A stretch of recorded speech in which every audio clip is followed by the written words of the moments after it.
Rod Tidwell owns and operates two small businesses. We've got Rod's Races, the car dealership in Kew, and Cleaner Cars, the Camberwell cleaning business. So the car dealership in Kew has 4 vehicles remaining from last year's inventory that it has been unable to sell. Being a car yard, sometimes that happens.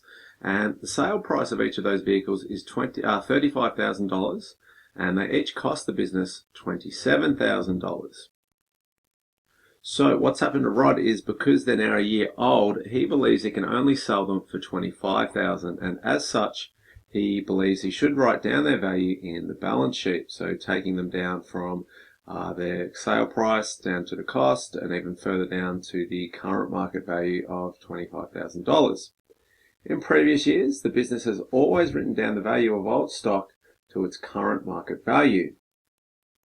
The question is, explain how Rod should value these vehicles in the balance sheet according to the consistency principle. Should he keep them at the sale price? Should he keep them at the cost price? Or should he keep them at what he thinks he could actually get for them now? What we need to first of all remember is look at, well, we've been asked to apply the consistency principle. So what does that mean? It says the accounting methods used by the business should be applied consistently from one reporting period to another. And that way we can make comparisons of the firm's performance over time. Looking at this question, what's the consistent thing to do?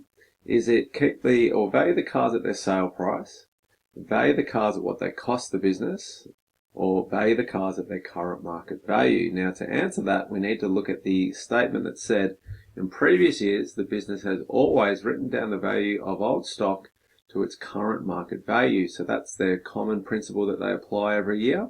So therefore, we're actually going to do that this time. If in the past practice has been to write old cars down to their current market value, if it's below the cost, we're going to do that now.